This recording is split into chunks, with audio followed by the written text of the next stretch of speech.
valtioilta miljardiluokan kaasuvelkoja. Kaupankäynti verkkokauppaa Zalandon osakkeilla alkaa Frankfurtin pörssissä ensi kuun alussa.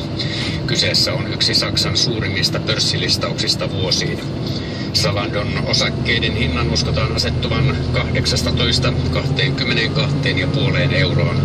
Näin yhtiön arvoksi tulisi jopa 5,6 miljardia euroa. Zalandon myynti kasvoi tammi-kesäkuussa lähes 30%, noin miljardiin euroon.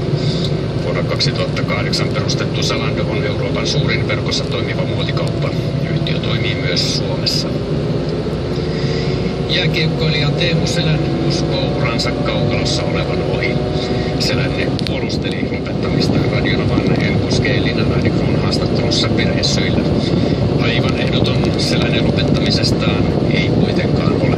Jos mä ihan rehellinen on, niin kyllähän tietysti osa musta edelleen haluaisi pelata. Mutta sitten kun katsotaan niin isona kokonaisuutena, niin tää on viimeinen vuosi, kun meidän perhe on tavallaan kasassa. Eli kyllä mä monella tavalla sitä mieltä, että nämä pelit on pelattu. Ja ihme täytyy tapahtua, että jossain vaiheessa tuossa syksyllä alkutalveen tulee sellainen fiilis, että ei pakko vielä palata.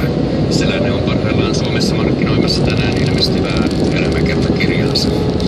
Ja kerrotaan vielä, että Aura-Jokilaaksosta on löytynyt viikinkiaikainen rahakätkö. Turun museokeskuksen mukaan kätkö sisältää yhteensä 26 hopearahaa tai hopearahan katkelmaa. Alustavien arvoiden mukaan kätkö sijoittunee viikinkiajan loppupuolelle 1000-luvun ensimmäiselle puoliskolle. Löytö on tällä hetkellä Turun museokeskuksessa, josta se myöhemmin toimitetaan Suomen kansallismuseon rahakammioon arvioitavaksi.